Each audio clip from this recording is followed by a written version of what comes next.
Okay, great. Hello, welcome to Coaching with Leticia. I'm your host, Leticia, and I'm thrilled to have you join me on this journey today. So my motto is innovate your business, elevate your life. So whenever you listen to my podcast, either one of those things will apply. Now, today's focus is about elevating your business, okay? Elevating your life, yeah? So what makes my podcast really unique is I like to link relevant theories and topics in question.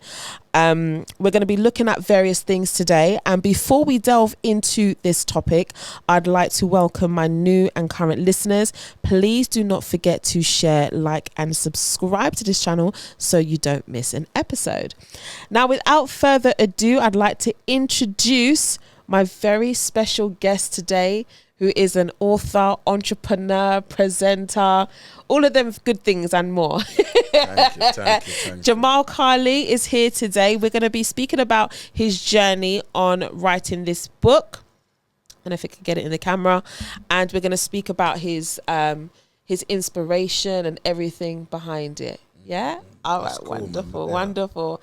Let's get straight into these questions. First of all, would you like to just introduce yourself to my audience? Let them know a little bit about you. Yeah, man. Blessings, Leticia. Yeah. My name's Jamel Carley Campbell. I'm an early years educator, consultant, writer, storyteller, and etc. I come from Lewisham. Blue boroughs in the house, don't know.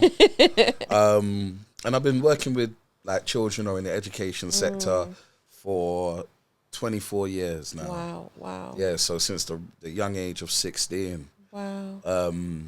Yeah, man, I've worked in pupil referral units, schools, nurseries, after school clubs, giving support all around, and now obviously a lot of advising, consulting, I'm working with museums, libraries, universities, different learning institutes, to help shape practice, and an understanding of, especially when it comes to EDA, quality, diversity and inclusion, and representation also. So I'm a strong advocate for males in the early years as well. Yeah, because I saw that in your profile that you're part of an association. Do you mind just expanding on that? Yeah, so basically the early years sector, men only make up around about 4% of the workforce, and black men only make up around about 0.3, 0.2 or whatever it is. It's changed since COVID. Yes. And I noticed during my journey, like the way I rolled into this was, I was gallivanting. I'll tell you the story. I was gallivanting, rolling through Woodpecker Estate on Bawtry Road. My uncle was a youth worker, Simon Minner. He's passed away now. Rest in peace. Rest in peace. And it's my dad's brother. So he's seen me now. He said, "What are you doing? Where you going? Come in the youth club, man." So brought me in the youth club, started attending. I was doing some other bits and bobs with a friend of mine called Keldon Allain. He was working for Connections at the time. Yeah, but he's a little bit older than me. Anyway, my uncle was like, "Look, do the youth work thing. You know the youths in the area. You can do some positive. And why don't you go and get your qualification?" So I went and done my qualification, which was like a health and social care course. Right, okay. In sixth form or whatever. No, it was college. It was college I did it. Croydon College. Is it? Okay. Yeah. And then while doing it, I had to do 4 placements. So I done a placement in a school, Stillness Primary School, big up yourself. I done a placement in a nursing home in Deptford. I think it was Deptford Methodist Nursing Home. Okay. Yes. And I did a placement in the youth club, which was CIP, Community Inclusion Project, Bawtry Road, and Arches. Yes. And the last placement was in a nursery. Wow. Which was a Sure Start nursery, Russia Green Sure Start nursery. Wow. So big up all the people that know about Sure Start. And when I worked in the nursery, I saw people that I knew, one person in particular, a guy called Daryl from the area, it's like family, and he was like, "Look, why don't you continue doing this? Like, we know your face, blah, blah, blah." Daniel, sorry. And then from that, I just kept on doing youth work. I'm working in nurseries on and off. Love it. You know, amongst all the other stuff for creating balance in my life. Do you know what I mean? So what inspired you to start writing, and how did that even come about, and what's your characters inspired by? All right, so writing in general, I've always been a writer. You know, loved music, loved reading, loved storytelling. You know, so I used to write little bars and do the grime and the garage thing, and you know what I mean. Nice. Big up all the man them that know, and do radios on radio as well. So during the age of 15, maybe from 15, I was doing music, 16, 17, 18, and then kind of came to a close. But I was always writing stories. And while working in nurseries, I used to tell stories and I used to collect books. And there's more to that, but it's just long going into that family stuff, mum reading to me and all them kind of things there. Yes. And then I think I was working in the House of Commons nursery. So I worked in the House of Commons nursery. Yes, Parliament does have a nursery. Yes. I was working there for around about 2.5 years. But during that time, I was writing a story about a teacher, men in the early years, because, you know, we're like unicorns, you know, rare. Yes. And at the time it was just called My Teacher. It was a poem and whatnot. There was a terrorist attack where a police officer got killed at the House of Commons, right in front of the palace. We all saw it and we had to go on lockdown. So all of our children in the nursery, everyone locked down, parents and everything. And then after that, like, family saying, "Oh, you sure this is what you want to do? Are you this? Are you that?"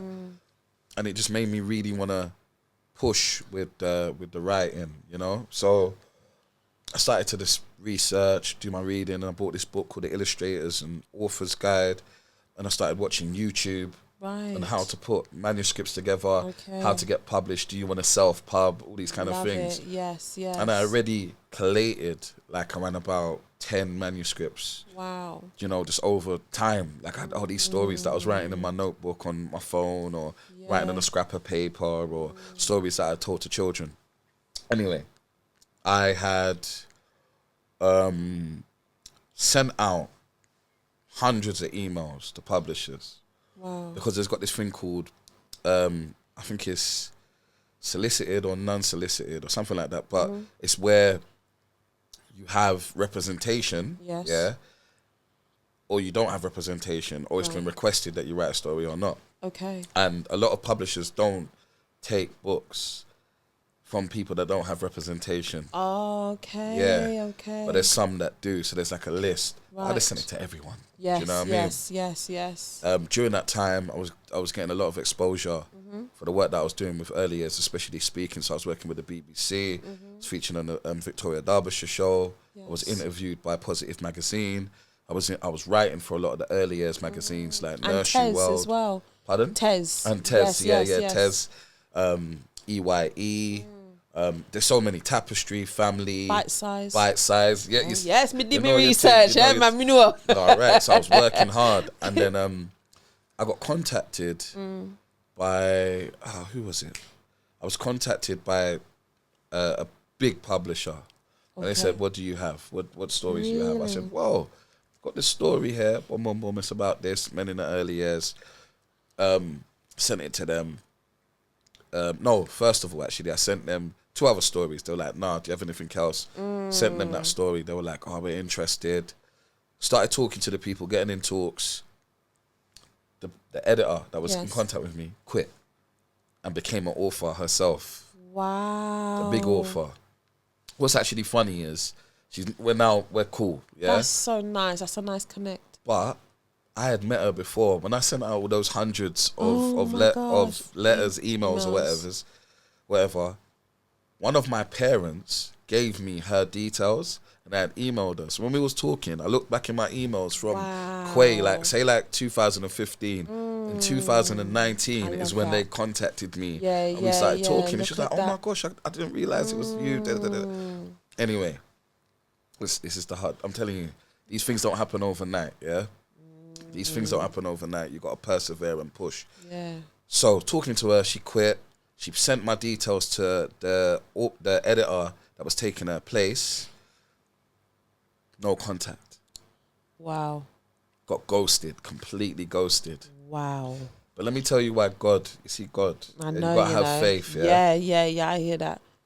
While this was happening, I got contacted by another organisation to write an education You book, see it there. which is building positive relationships in the early years. Excellent. And I just pushed through, forgot about the children's books for a while, and created this book with a lady called Sonia Mainstone. The idea was mine, the concept was mine. It's structured in a conversation format, and it's just me and Sonia Mainstone talking about practice and positive relationships. And yeah, started writing that book. Right. That book got published. Then What?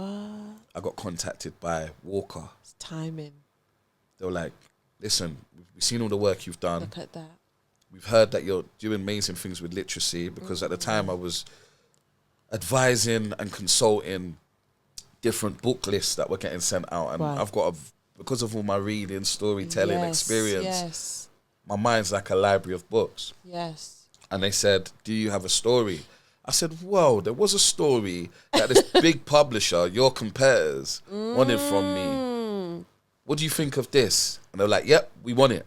Wow. Before you send it, do you send a non-disclosure, or do you just send the No, book? because the copyright's yours at the end of the day. Right, because right, it's written on your computer, Yeah. like it's all time stamped and all these kind of Got things. you. And then you send the email, It's yours. it's yours. Wow. And they said, yep, they like it. And then they just said, you just need to add a few tweaks to it, change it a bit. Can you do this? I took it back, tweaked it. I think I revised it around about 6 times. Yeah. And then it became this book. And Olu was actually a character from another story. Wow. So there's other Olu stories just to... So that's we an got exclusive. sequels coming. Might be. Hey, exclusively here, yeah. Yeah, come on. But yeah, they worked with me, Right. and then they said the book was supposed to come out in 2023. But then this is how God works You again. see it there?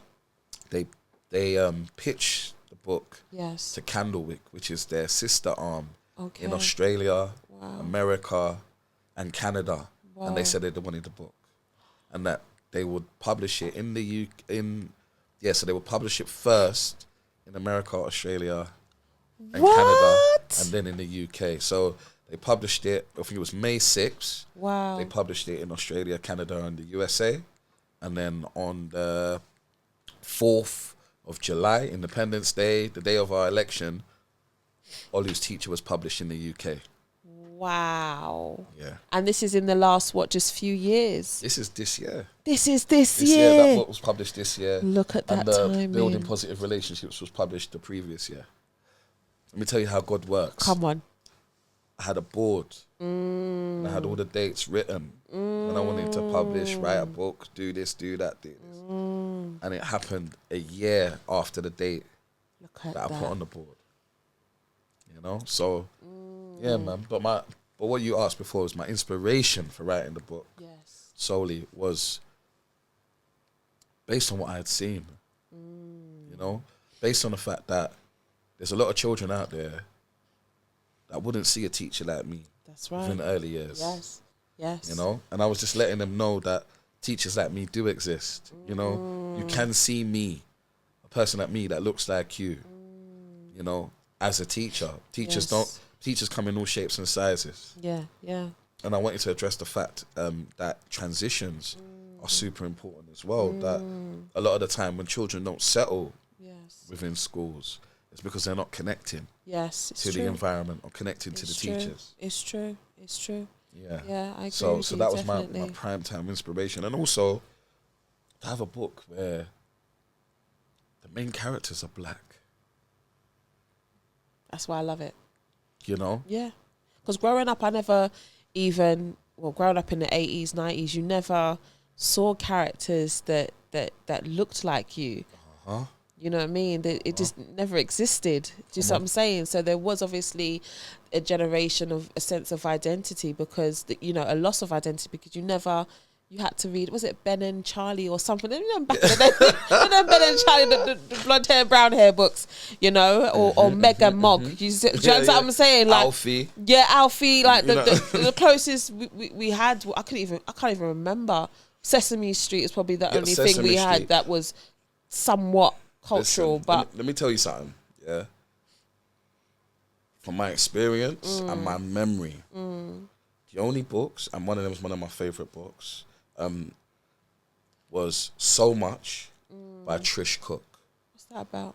It's about a little boy and his mum waiting, and every minute they get a ding dong at the door, and it's members of their family that come through, and they're celebrating Dad's birthday. Okay. And Trish Cook wrote that book all those years ago.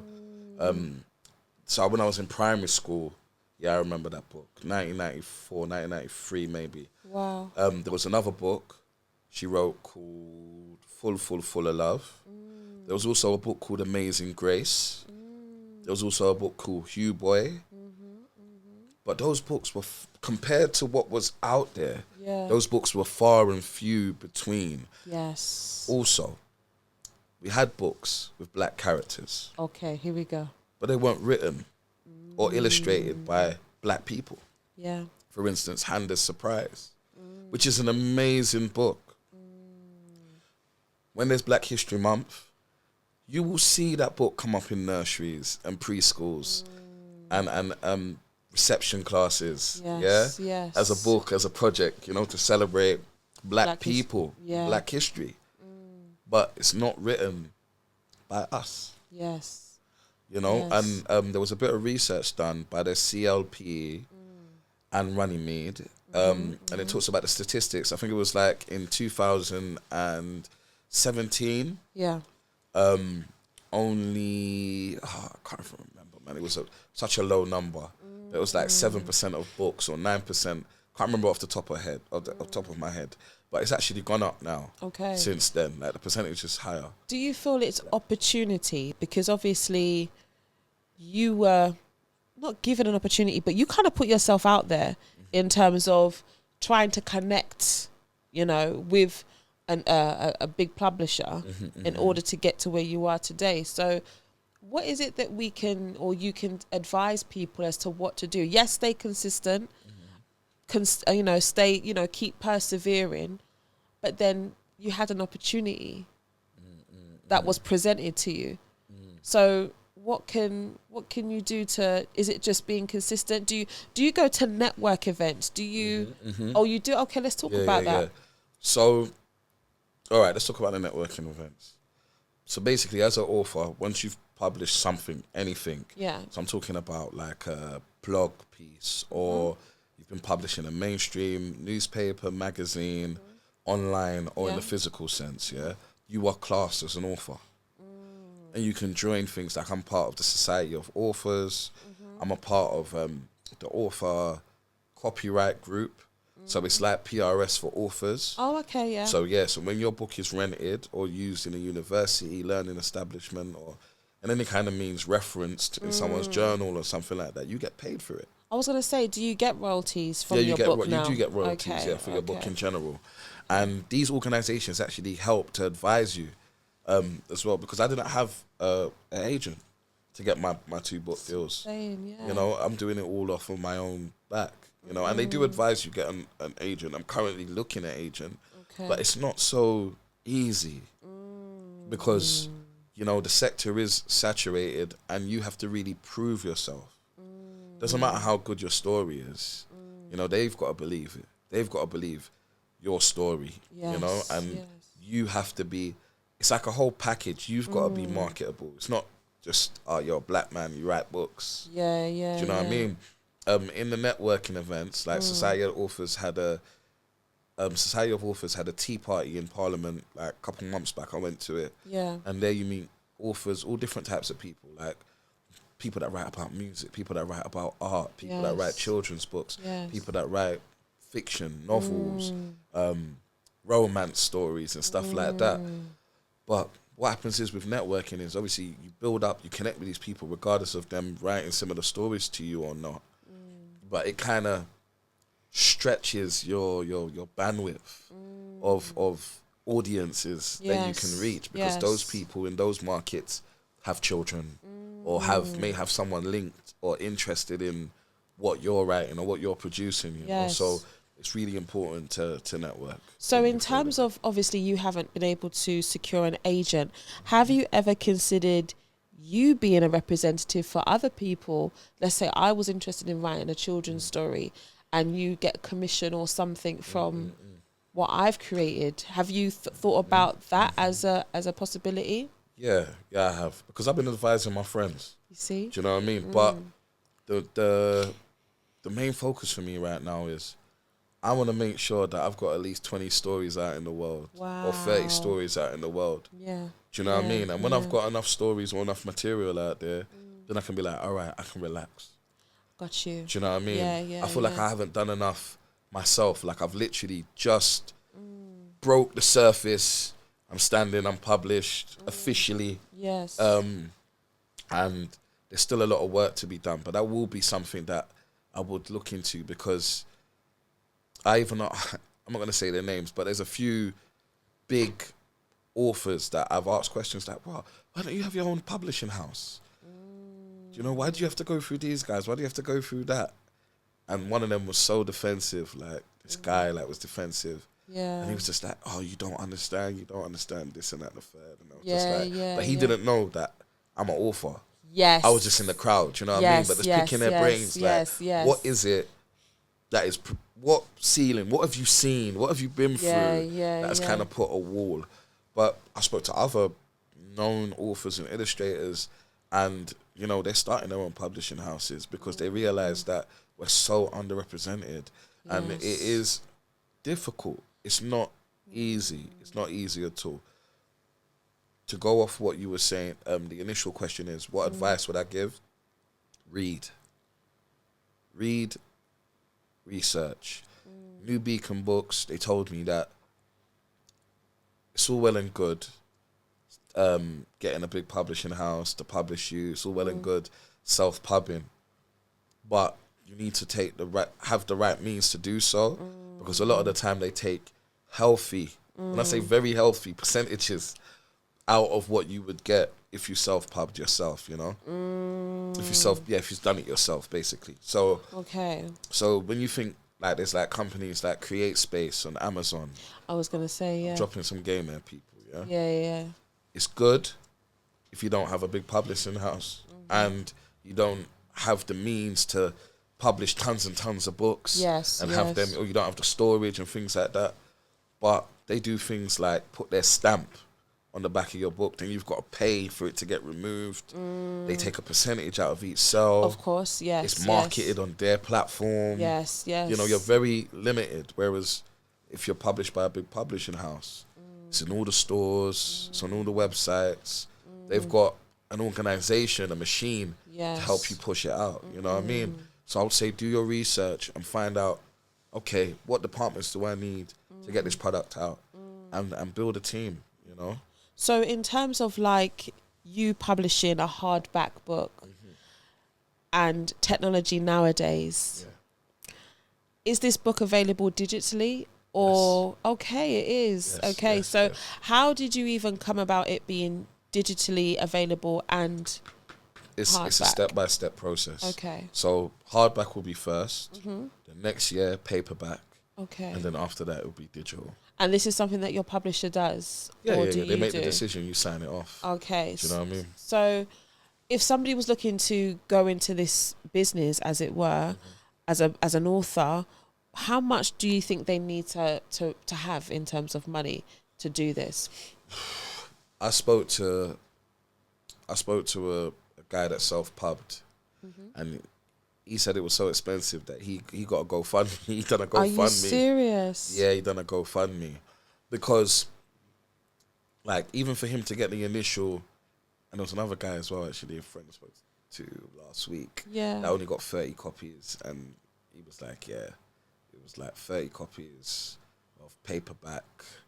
It was like £500 or something like that. Wow. So, and that's him just printing.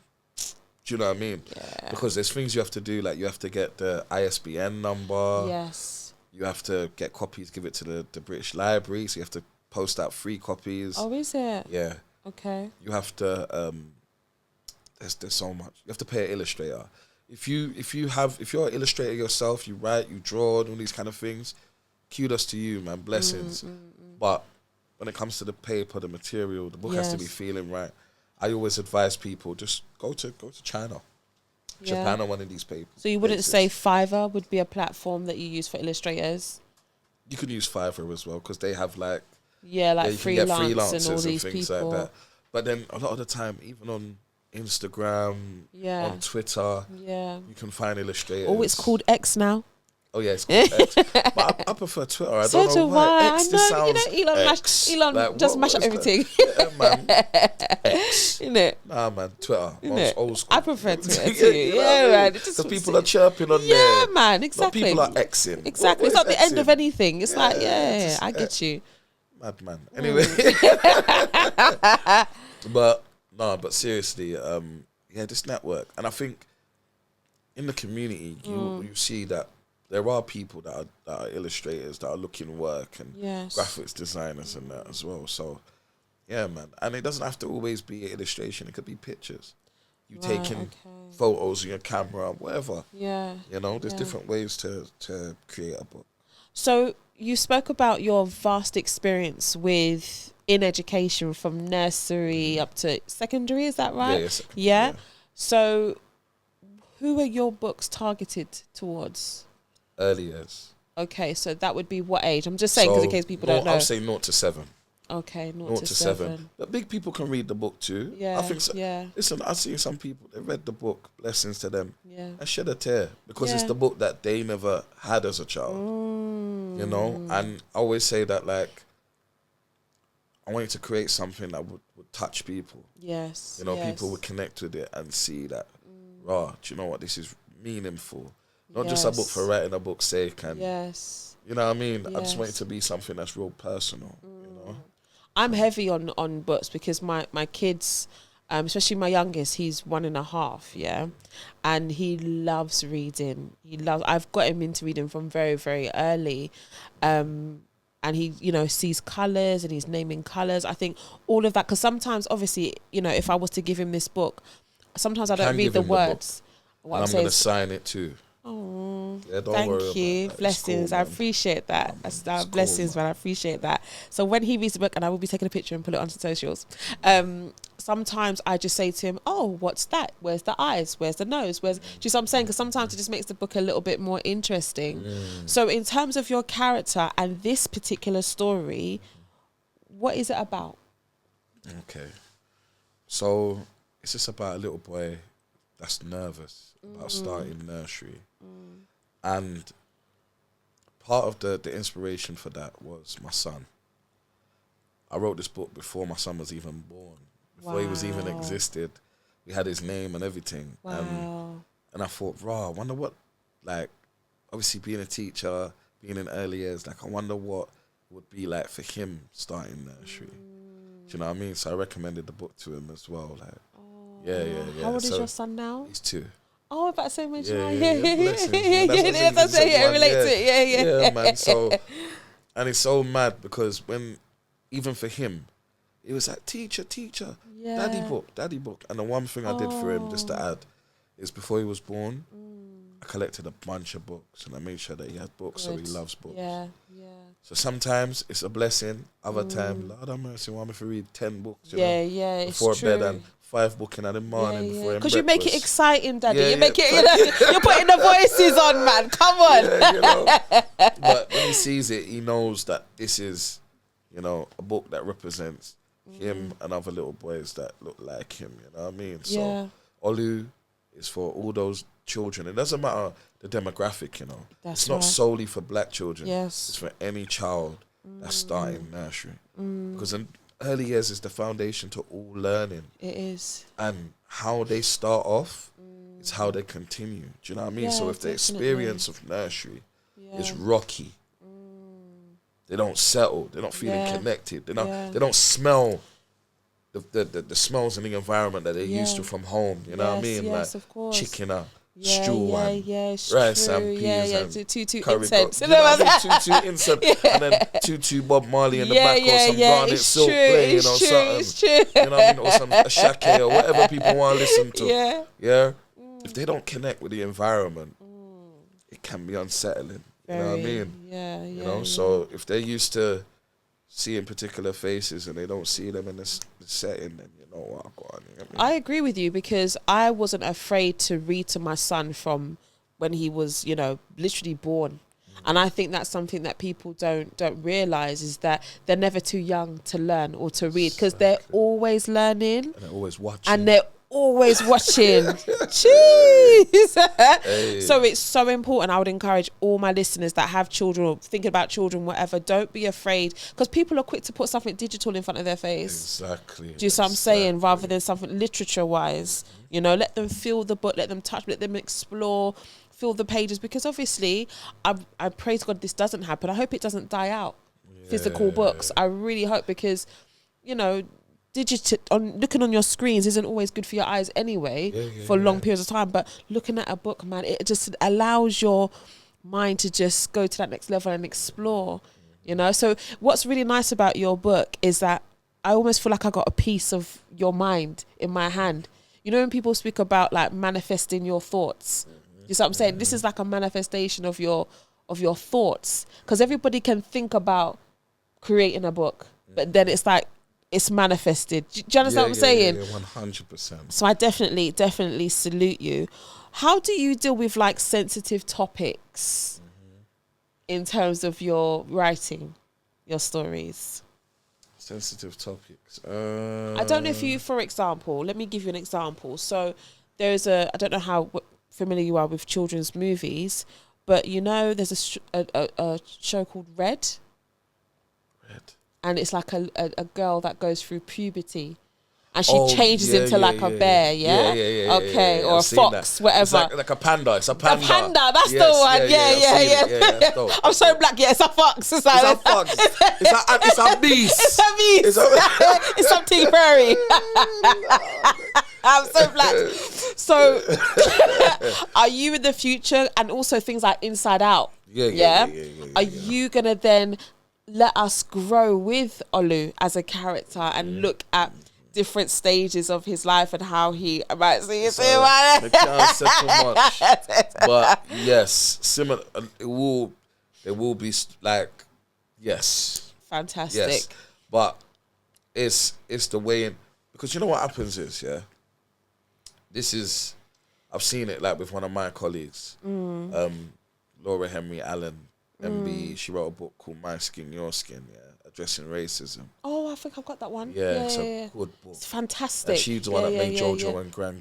Did she? Yeah. So she's got a few books. She's got another one coming out September. Big up Laura. But she's discussing race. Like, I'm talking about like racism. This is what I'm saying. It's quite sensitive. And what happens is you've got settings that be like, no, it's too much. Children can't handle it. No, it's parents complaining and all these kind of things.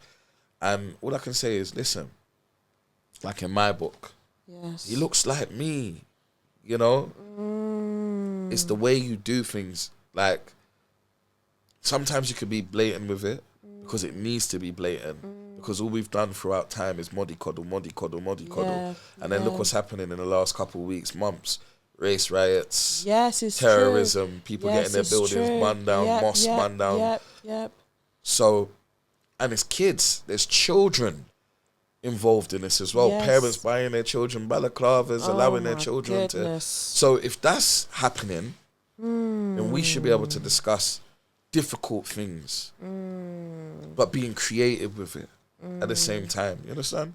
So yes, I'll definitely be discussing some things. I've got a story called The Mother's Calling, and it's about the Windrush. And I was inspired by my grandmother. You know, she just passed away a year ago. Yeah. Okay. But it was inspired by her. And in that, you know what I mean? I'm talking some things. You get me? So I'm just waiting for the right person to snap that up. But it's deep. You get me? Okay. Yeah. So your publisher's only got these 2 books here? No. So my publisher, one publisher, Walker published Olu's Teacher, and Routledge published Building Positive Relationships in the Early Years.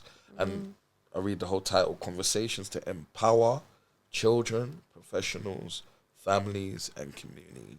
Is that this one? Yeah, man. Yeah, let's see. Yeah. Okay. You want me to read? I would read a like piece? you to. Yes. All right. Yes.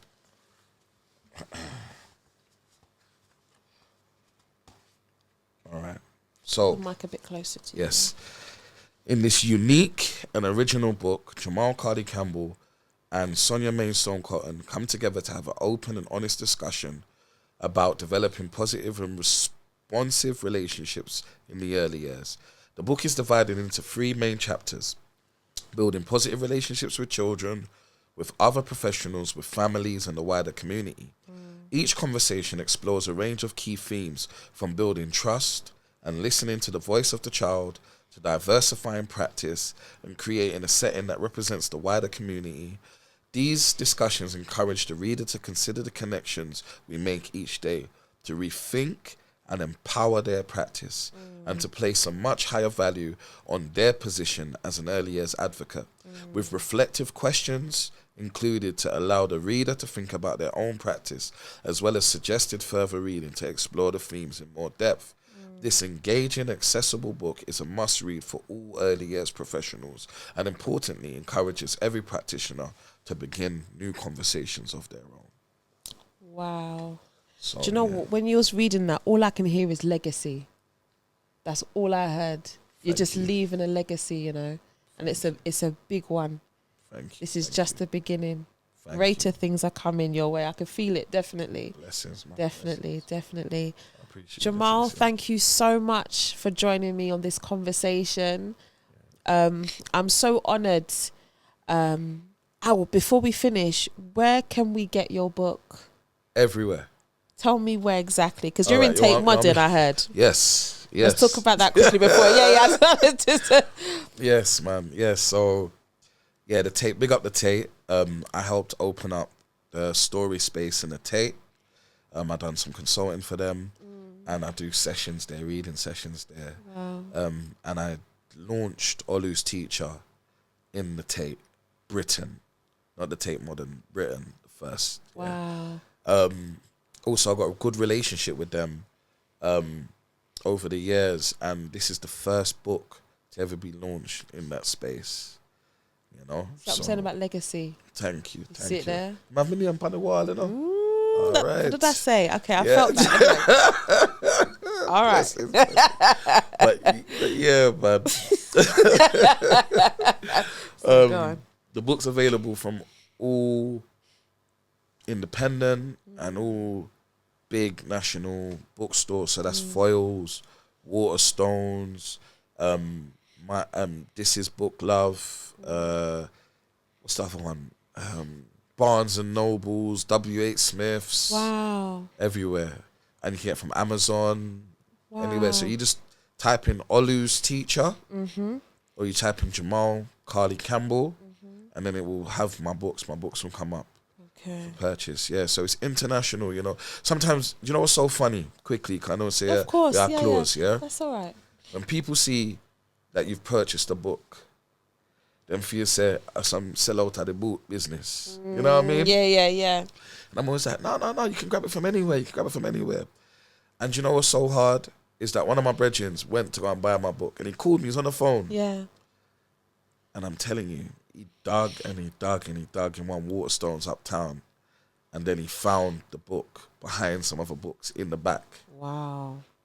So you understand what I'm saying? Right now, the picture I'm trying to paint. Yeah. If you want to support your people, then you have to really go out there and dig. Yes. Yeah, you have to really go out there and dig, because when it comes to things around us, unless your people are pushing, or you got your publicist, big up my publicist as well, because like she works hard, you know what I mean, and always sending me work and libraries and this and that, the third to do, and I'm always doing stuff myself. That's another thing. As an author, you need to gather your own leads.